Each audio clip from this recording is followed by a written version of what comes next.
Baik pemirsa, kembali lagi bersama Suara Kota Jayapura.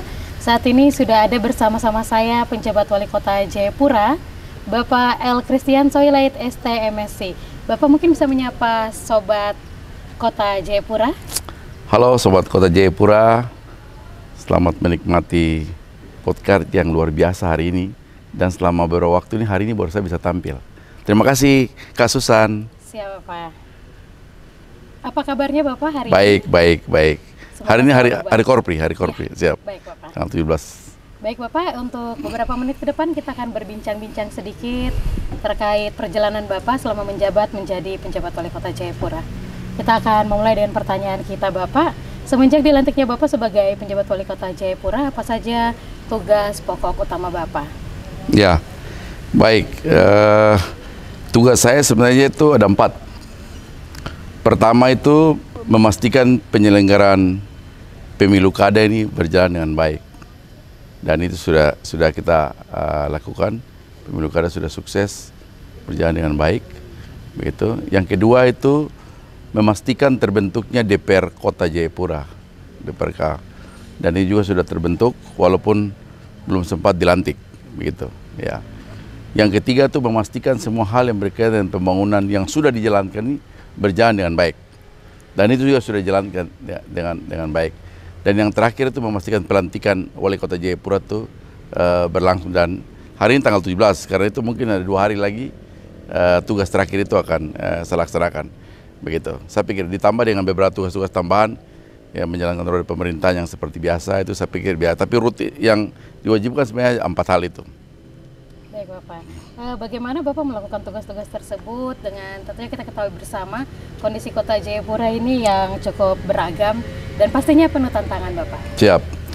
Ya, saya pernah bertugas di Kabupaten Lanijaya cukup lama, dan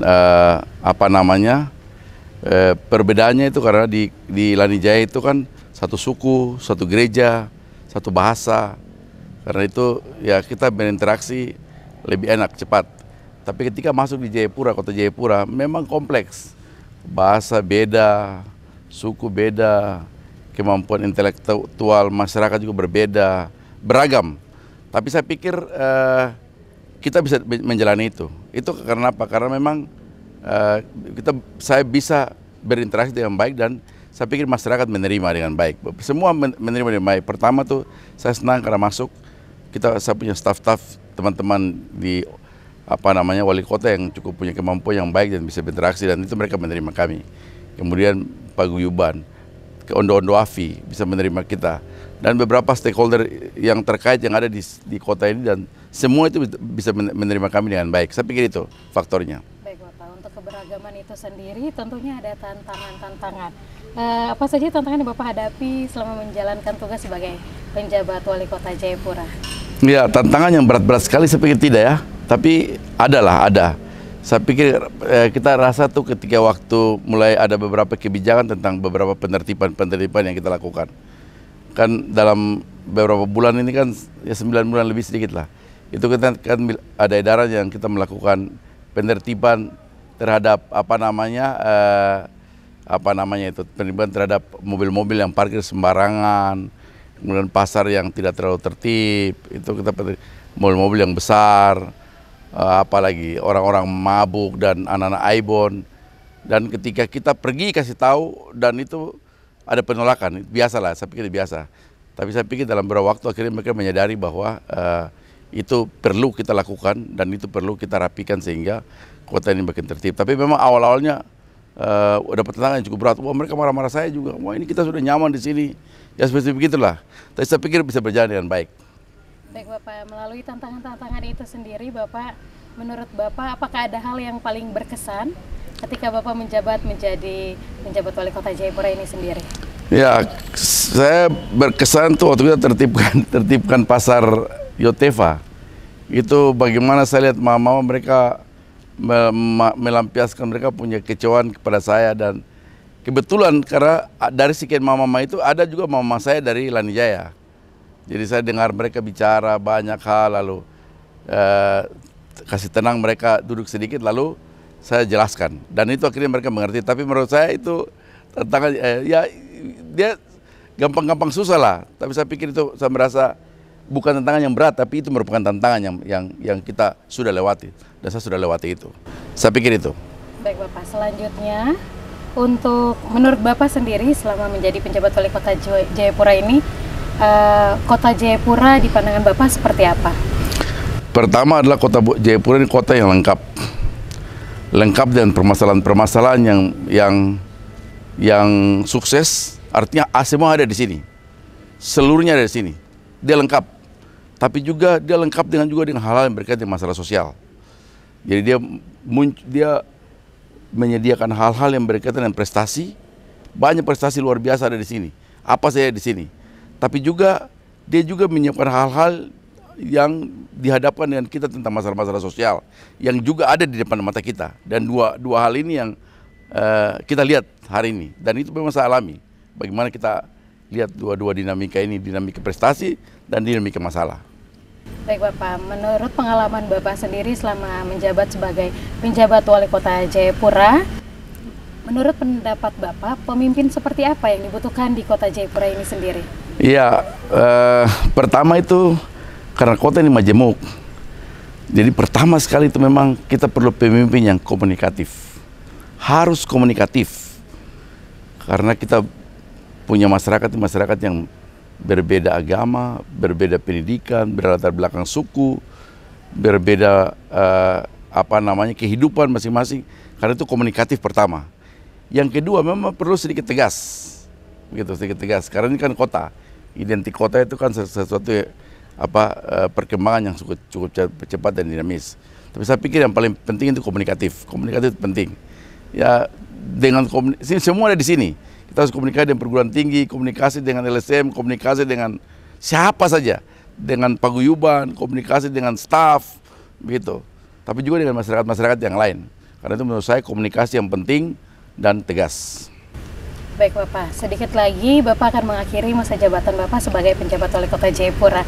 Mungkin adakah pesan khusus bagi masyarakat kota Jayapura, dan juga kita ketahui bersama bahwa kota Jayapura telah memilih pemimpin baru. Apakah ada pesan khusus juga Bapak? Ya. Mungkin bisa disampaikan ke sahabat kota Jayapura. Ya, sahabat kota Jayapura yang saya kasihi dan saya cintai. Saya dalam beberapa hari lagi akan mengakhiri masa jabatan saya sebagai penjabat wali kota Jayapura. 9 bulan lebih sedikit saya ada di sini. Karena itu dari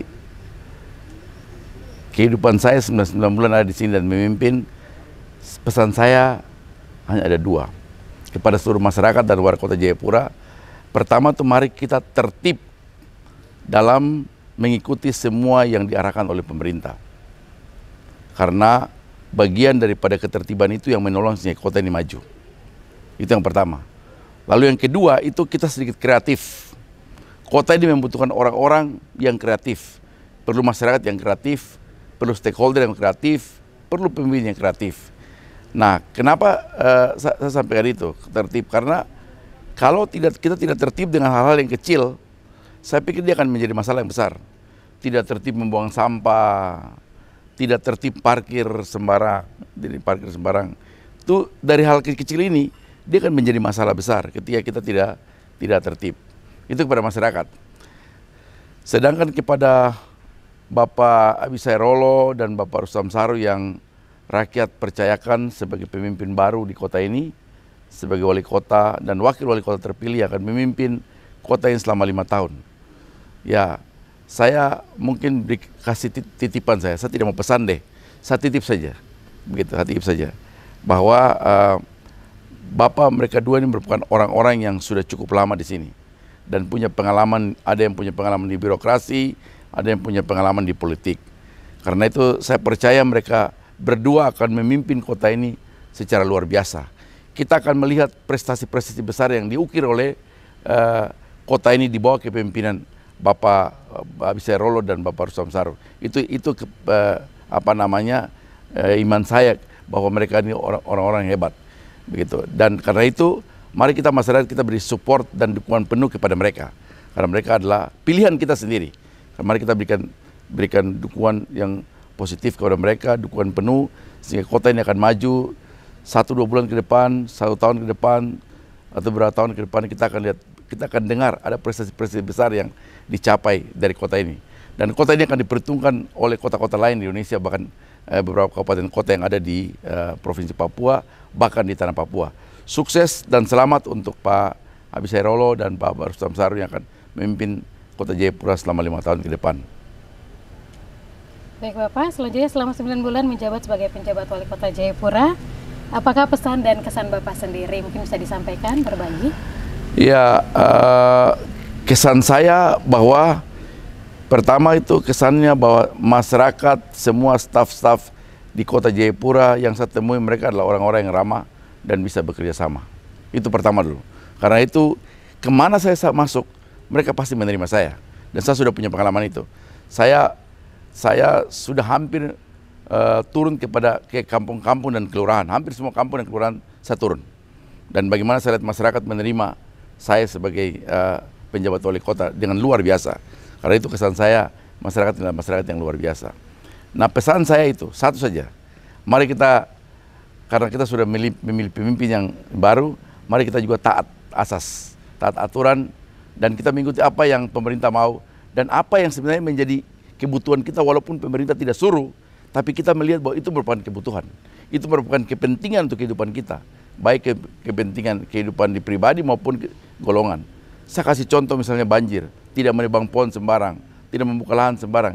Itu bagian-bagian kecil yang sebenarnya tidak perlu diperintah pun, harusnya kita ikuti. Tidak parkir sembarangan, itu hal kecil. Tidak membuang sampah sembarangan, tidak mabuk sembarangan. Itu hal-hal kecil, tapi saya pikir dia kalau kita tidak pelihara dengan baik, dia akan menjadi masalah bagi kota ini. Itu pesan saya bagi warga kota Jayapura.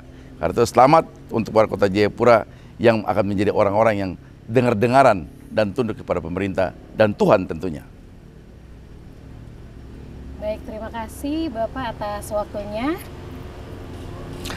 Baik, terima kasih Kak Susan untuk hari ini dan semua penonton yang sempat mendengarkan saya. Dari tempat ini juga saya mohon diri bersama keluarga, karena saya pikir hari ini tanggal 17 bulan Februari tahun 2025 akan ada pelantikan secara serentak oleh Presiden Republik Indonesia untuk semua bupati wali kota pada tanggal 20. Karena itu tidak lebih dari 3 kali 24 jam saya akan mengakhiri tugas jabatan saya sebagai wali kota, dan saya akan pamit dari kota Jayapura kembali ke provinsi di Dinas Pendidikan Provinsi Papua. Sukses untuk masyarakat dan seluruh yang tinggal di kota Jayapura.